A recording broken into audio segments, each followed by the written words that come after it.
Y ya estamos de vuelta en este día miércoles, día 10 del mes de junio, año 2020.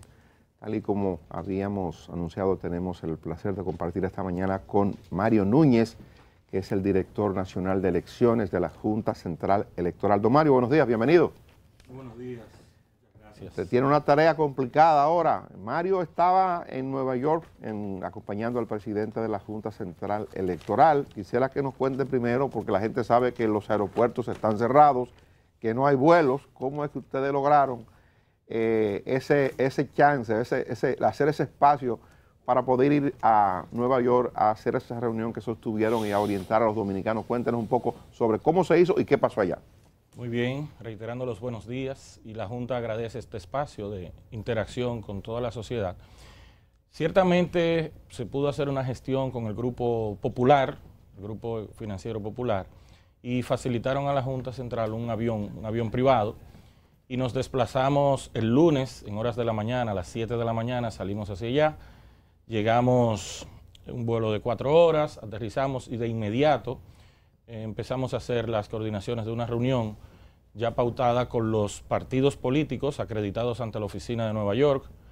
Tuvimos la presencia tuvimos una reunión con el cónsul y también con el representante Adriano Espaillat.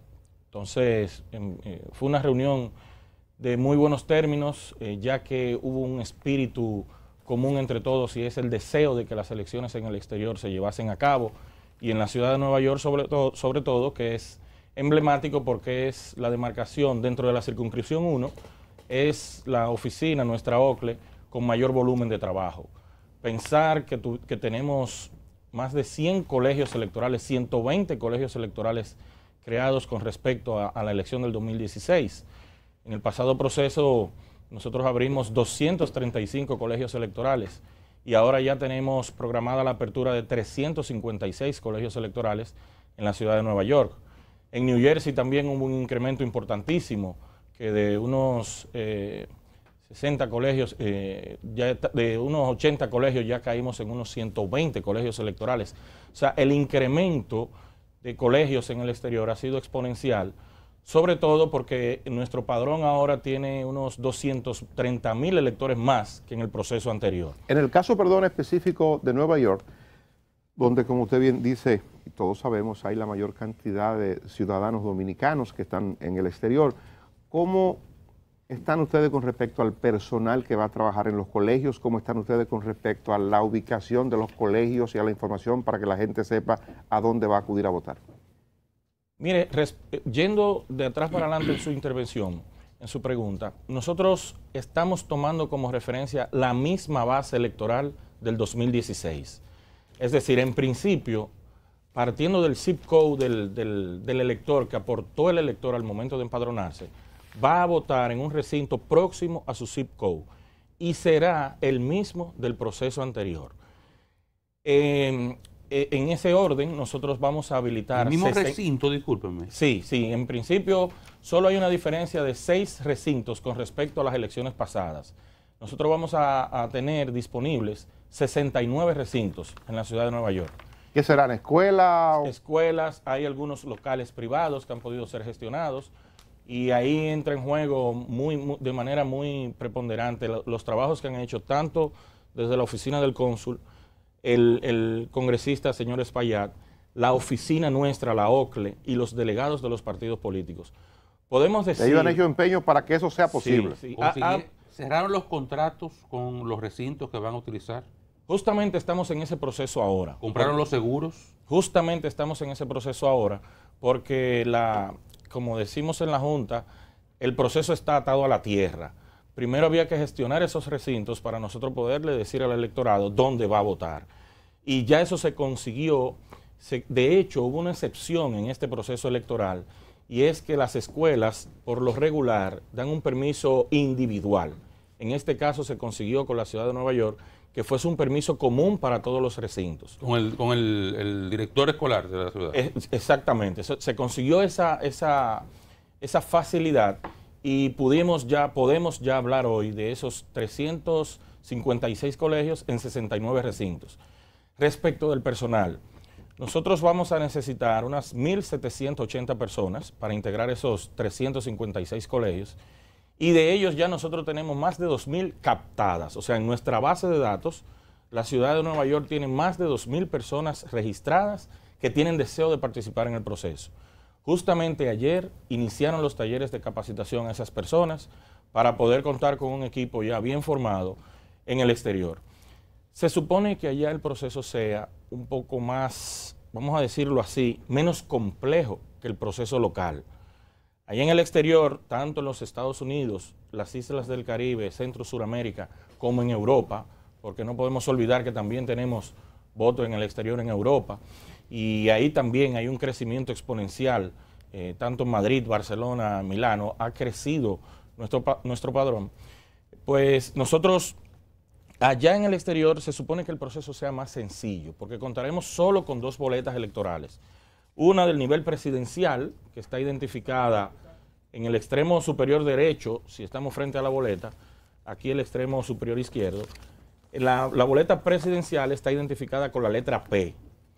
Y para los votantes del exterior tendremos una segunda boleta, que es la boleta DE, diputado del exterior, que tendrá la cantidad de fotografías que vaya a escoger esa demarcación. Por ejemplo, la circunscripción 1, que comprende todos los Estados Unidos continental, excepto la Florida, va a contar con una boleta de 3 fotografías, en el caso de los diputados, porque escogen 3 representantes. Sin embargo, y por eso decimos que es un proceso menos complejo, sin embargo, allá no hay voto preferencial, como sí lo hay aquí. En el exterior se vota por una lista cerrada y bloqueada. Quiere decir que estas fotografías constituyen una referencia para el electorado, mas no constituyen un voto preferencial per se. ¿Cuál va a ser el orden en que ocuparán las posiciones esos candidatos electos? Según hayan sido presentados por el partido político, en ese mismo orden. 1, 2 y 3, en ese mismo orden ocuparán las posiciones. 3 en la 1. En la 1. Ya en la 2, en la 2 y en la 3, la boleta oficial tendrá solamente 2 fotografías, porque son los representantes a los que tienen derecho. En el caso local hay una diferenciación en cuanto a las boletas, porque vamos a tener 3 boletas electorales en el caso local. Perdón, Mario, déjela ahí un segundito para que terminemos con la parte del exterior y luego vengamos a hacer ese ejercicio que usted quiera hacer, que creo que es fundamental para que la gente entienda el proceso, cómo se vota. En términos generales, con el voto en el exterior, ¿cómo andamos al día de hoy? ¿Qué se puede decir de todo el exterior? Porque esa es la parte de Nueva York, de Estados Unidos. ¿Cómo andamos con respecto a la generalidad del voto en el exterior? Podemos decir que positivamente los trabajos del exterior se están concretando. En la medida que los estados receptores han permitido que la República Dominicana pueda celebrar sus elecciones allá, eso ha dado un clima de mayor tranquilidad. Por ejemplo, ¿y a qué nos referimos? Por citar un caso, la ciudad de Boston, en el estado de Massachusetts, en principio nosotros teníamos una gestión de recintos ya. Por efecto de la pandemia, la ciudad de Boston desautorizó el uso de los recintos. Ya con las nuevas gestiones, la ciudad ha aprobado nuevamente el uso de esos recintos. Quiere decir que al día de hoy las elecciones en el exterior están montadas de manera muy positiva. Estamos muy esperanzados de que la situación sanitaria en esos estados receptores pueda mejorar cada día de manera más satisfactoria. ¿No ha habido negativa en ninguna ciudad? No, fíjese, nosotros tenemos que confirmarle hoy, precisamente en Providence, hay una situación porque ellos tienen una inquietud con el uso de la tinta indeleble, con el líquido indeleble, que realmente se llama. Ellos quieren que nosotros confirmemos que el uso de ese líquido indeleble no propagaría el virus. Y ciertamente hemos recibido informaciones de AIFES, técnicos electorales de AIFES, que nos han dicho que por el nivel de componente químico que tiene esa tinta, ese líquido indeleble, no es posible propagar el virus con el uso de esa tinta. ¿Y no es posible obviar el uso de la tinta?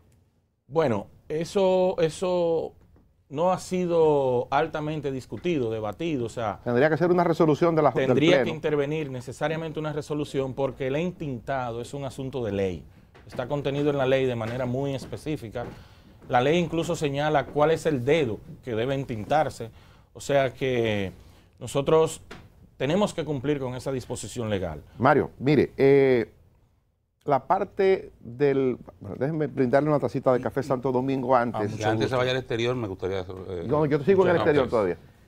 Nosotros también vamos a tomar una tacita de café aquí. Gracias, señorita. Pero me gustaría saber cómo está manejando, muchas gracias, la Junta Central Electoral la parte del protocolo sanitario. ¿Cómo nos aceptan en los Estados Unidos o en donde sea, fuera del país, con la parte del protocolo? ¿Qué exigen ellos? ¿Qué le decimos nosotros? ¿Cómo nos aprueban? ¿Cómo es eso? El protocolo sanitario que aprobó la Junta Central Electoral coincide en su totalidad con las disposiciones sanitarias de los estados receptores.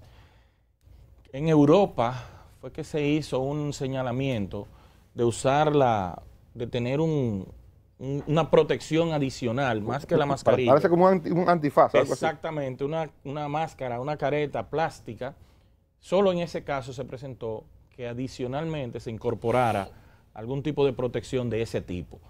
Más en todos los países donde estamos y en todas las ciudades, nuestro protocolo coincide con las disposiciones sanitarias de esos lugares. Mario, ¿dónde no se va a poder votar? No te hablo de Estados Unidos, a nivel global, ¿dónde no van a poder votar los dominicanos? Hasta ahora, nosotros tenemos definido que solo en Venezuela no vamos a tener las oficinas, los colegios habilitados en Venezuela por un asunto de la propia oficina. O sea, en términos logísticos, nuestra oficina no está habilitada ya y lo que vamos a hacer es montar esos colegios electorales en Curazao. En el caso de Chile, existe una disposición de hay un cierre de la frontera en términos de permitir la votación en el exterior, y Chile es un caso muy particular. Y entonces esos electores, por necesidad, van a figurar empadronados en Panamá. Y usted me dirá por qué. Y es que Panamá, como OCLE, como Oficina Coordinadora de Logística Electoral en el Exterior, es a quien corresponde asignar a Chile. Intentamos asociar a los electores de Chile con Argentina para que fuera un paso más próximo. Sin embargo, precisamente por las disposiciones sanitarias y el cierre de la frontera entre un país y otro, no se pudieron ubicar en Argentina y van a tener que votar en Panamá, sí. Hoy la ciudad de Panamá, el país como tal, ha retrotraído sus disposiciones sanitarias. Ellos tienen un control de que las personas tienen movilidad, los hombres 2 días a la semana y a partir de su número de cédula. Las cosas, nuestro proceso definitivamente que Dios lo lleva muy bien conducido, porque en Panamá tenían esa disposición de limitación. ¿Qué proceso es aquí? Sí, el proceso nuestro. Dios lo lleva. Era Danilo. El Señor nos lleva muy de la mano. Miren por qué. Porque en Panamá nosotros teníamos un cierre de la oficina porque no se podía circular. Las personas, los hombres 2 días a la semana y por 2 horas. Las mujeres 3 días a la semana y también por 2 horas. Sin embargo, Panamá liberó esas restricciones y fue justo el tiempo que nos dio a nosotros para gestionar los recintos allá. Una vez se concluyó ese proceso, Panamá volvió atrás con su disposición y volvemos, y valga la redundancia, volvemos a las limitaciones. Volvió atrás porque hubo un rebrote. Exactamente. Entonces, solo esos casos hasta ahora. En Europa, ahí... O sea, hubo un rebrote en Panamá y eso dificultó la instalación del proceso de montaje de las elecciones. Sin embargo, Panamá está definido. Para que los diputados oigan lo que puede pasar aquí, por favor. Panamá está definido. En términos de organización electoral, nosotros tenemos... Canadá, Mario, se dijo que en Canadá no se podía votar. En Canadá también, iba hacia allá y Europa. Canadá definitivamente dijo que no, y entonces los electores de Canadá estarán empadronados en Albany, que pertenece a Nueva York, y podrán bajar a Albany para votar allá. Madrid, Barcelona, Milano. Ahí se concentra el 80% del voto dominicano en el exterior y son 3 ciudades que todavía van en fase 1 de la desescalada. Así es. Ya yendo a Europa, tenemos definido la estructura electoral de Europa, tanto Madrid, Por ejemplo, Madrid, de 80 colegios electorales que tuvo en el pasado, ya tiene definido unos 102 o 104 colegios electorales. Lo mismo Milano, lo mismo Barcelona. Ha habido un crecimiento y en términos estructurales, nosotros tenemos ya definidos los recintos y los colegios electorales de allá. ¿Los permisos adecuados? Y entonces, los permisos han sido tramitados. En algunos casos, ustedes saben que hay limitaciones propias de las autoridades locales y estamos trabajando porque ellos lo que quieren es que nosotros garanticemos las medidas sanitarias y han sido muy rigurosos con eso, de que se disponga de mascarilla no solo para el personal que va a trabajar, sino que en el caso de que algunos electores requieran de mascarilla también se la proporcionemos, de que haya gel antibacterial en la entrada de los recintos, algo que ya nosotros habíamos concebido aquí y estamos proporcionando a nuestras oficinas ese material para que los electores, una vez lleguen al recinto, desde la entrada del recinto, se les suministre, se les proporcione ese gel antibacterial y puedan pasar con mayores niveles de seguridad hacia los locales, hacia los colegios. O sea, en términos estructurales, en términos organizativos, nosotros tenemos ya las elecciones montadas en el exterior. ¿Y los permisos avanzados? Y los permisos avanzados. ¿Ustedes entienden positivamente que los van a conseguir? Entendemos que sí, creemos que sí, porque es bueno resaltar y reiterar que toda la comunidad dominicana en el exterior se ha puesto a una para lograr que el proceso se monte exitosamente. Eso es una realidad. Bueno, ojalá. Mire, viniendo ya al país, ha habido una solicitud de algunos partidos políticos sobre la base de ampliar algunas medidas del proceso, de los protocolos sanitarios. Me quiero enfocar en dos elementos. Hay un sector que pide eso, que ustedes donen mascarillas, que entreguen mascarillas a los votantes, algo que luce racional para mí. Y dos, la ampliación del horario de votación. ¿Cuál es su parecer sobre esta petición que se hace y, digamos, hasta qué punto, por qué entienden, por qué no se han manifestado a favor de la ampliación, sobre todo del horario de votación, que fue lo que se pidió, y la separación también de los votantes? Algunos hablaron de mayores de edad en una franja horaria, otros hablaron de hombres y mujeres separados. Muy bien. Respecto del Como sé, perdón, Mario, que son decisiones del Pleno, quiero que usted me enfoque la parte técnica. ¿Por qué técnicamente se tomó esa decisión? Mire, respondiendo esa primero, yo debo decirle que lo técnico no exime de que la opinión la tiene el Pleno. O sea, la decisión yo final. Como técnico estoy supeditado a las decisiones que toma el Pleno de la Junta Central Electoral. Pero imagino que no son un grupo de locos ahí y que entonces si ellos van a decir vamos a hacerlo de 7 a 5 porque los técnicos le dijeron se puede hacer de 7 a 5.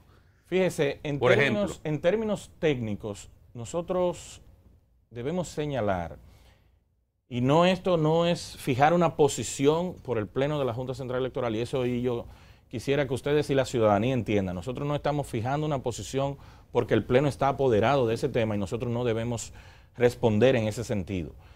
Ahora, técnicamente nosotros podemos decir que a cada colegio electoral se destinan 3 casetas, 3 podios.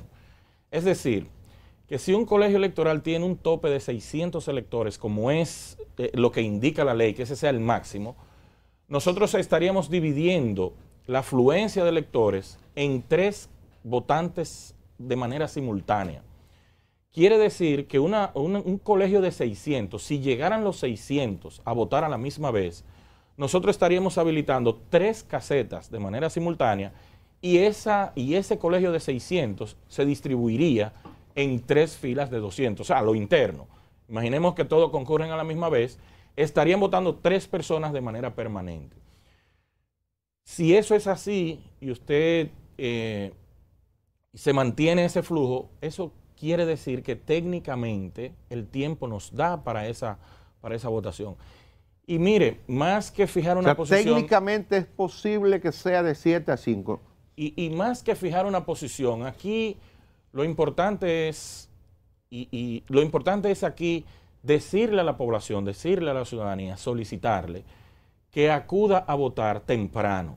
¿Por qué? Me decía un delegado político que técnicamente eso no era posible. Y yo le decía a ese delegado ante la Dirección de Elecciones, yo le dije, mira, yo estoy de acuerdo con esa posición. Si ustedes han hecho ya un expertise técnico, yo lo acojo, ese criterio. Ahora bien, yo lo voy a invitar a que vayamos al recinto donde yo voto y a mi colegio a las 1:30 de la tarde, que es cuando yo suelo votar, y vamos a ver cuántas personas hay en fila en el colegio donde yo voto. Y él me respondió, bueno, en el mío tampoco hay gente a esa hora. En el mío tampoco hay nadie a esa hora. Quiere decir que nosotros hacemos un pico. Nosotros hacemos un pico. ¿De verdad? Nosotros regularmente hacemos un pico a la hora del inicio, o sea, a las 7 de la mañana, y hacemos otro pico a la hora del cierre.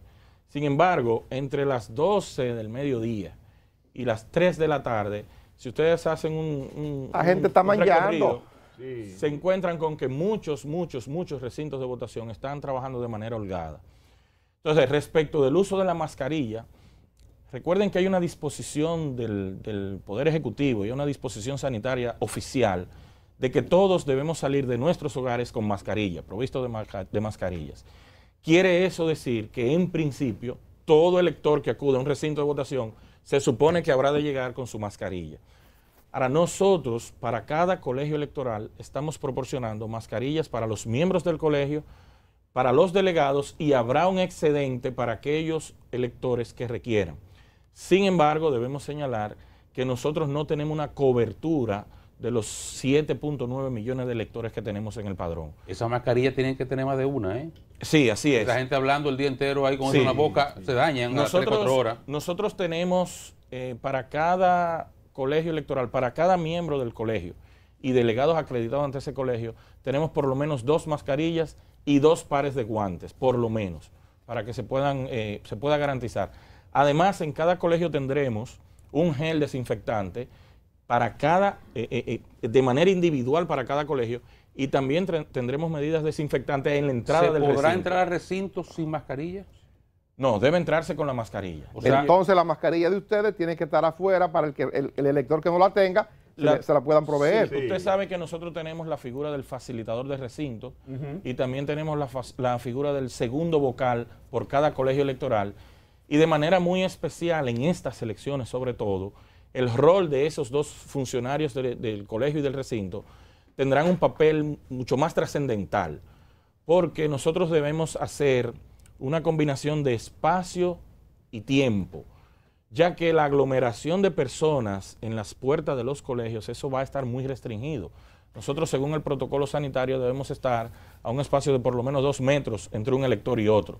Eso va a ser más complejo, la presencia de personas en las puertas de los colegios. Mire, Mario, quisiera que nos explique lo de la boleta, pero antes, una pregunta relativa a un tema que está pendiente, hasta donde tengo entendido en la Junta, y es la solicitud que se está haciendo de un delegado por nivel.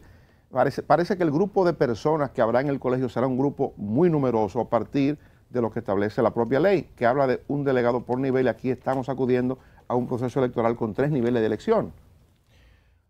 Sí, ese es otro tema del cual está apoderado el Pleno de la Junta Central Electoral, y como órgano rector todavía no se ha producido la decisión a la solicitud de reconsideración de algunos partidos políticos. Y ciertamente el distanciamiento social representa una complejidad en términos de tener tantas personas en un mismo espacio, porque aquí no estamos hablando del recinto. Fíjese, ¿qué ha dispuesto la Junta? Que por cada partido o alianza de partido en el nivel presidencial exista, lo que dice la ley, un titular y un suplente como delegado. Si a eso vamos, son 6 candidaturas presidenciales, 6. Ya estamos hablando de 12 personas, el titular y el suplente.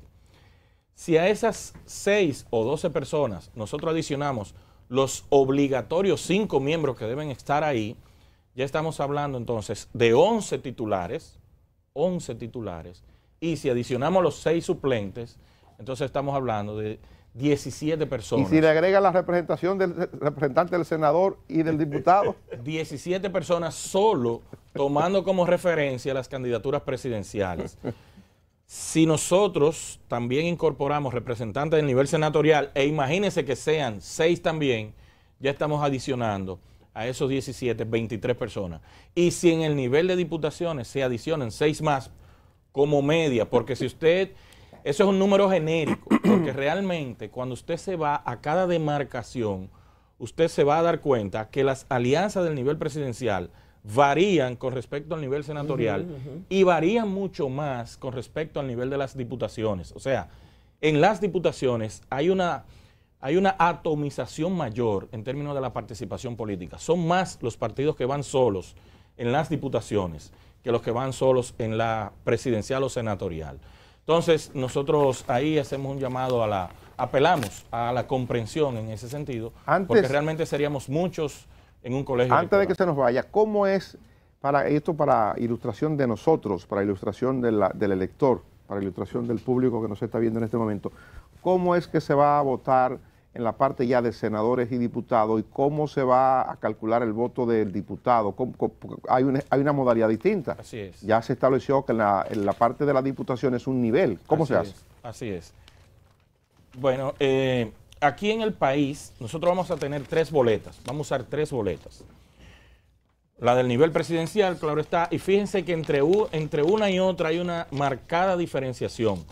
Y lo hemos hecho así a propósito, de común acuerdo con los partidos políticos, para que los electores puedan identificar claramente su boleta de votación. Miren, la del nivel presidencial, que coincide ya con la explicada en el exterior, la nivel presidencial, cuya lectura es horizontal, como lo pueden ver. La del nivel senatorial, se escogen senadores y senadoras de todo el país, y su lectura es vertical, como se puede ver. Y una tercera boleta, el nivel de diputaciones. Vamos a usar esas 3 boletas en los colegios electorales. Con respecto a las diputaciones, vamos a tener 2 formatos, pero esto no debe causar ninguna preocupación en la ciudadanía, porque a todo el mundo le va a llegar la boleta que le corresponde según la demarcación donde se encuentra. Por ejemplo, nosotros los votantes de la circunscripción 1 tendremos una boleta de diputados de este tamaño, de estas dimensiones. O sea, escogemos 6 representantes. Sin embargo, donde hay 7 o más diputados, 7 o más, que solo son 5 demarcaciones a nivel nacional, vamos a tener una boleta de este tipo, de una mayor dimensión. Y esa boleta solo la encontraremos en el Distrito Nacional, en la circunscripción 3, que escoge 7. La vamos a encontrar en el municipio de Santo Domingo Este, en una de sus circunscripciones. En Santiago de los Caballeros, en la circunscripción 1, tendremos una boleta de este tipo.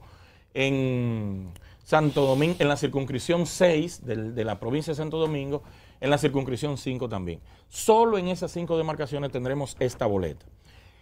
En todas, el marcado correcto es marcar la fotografía del candidato o candidata de su preferencia.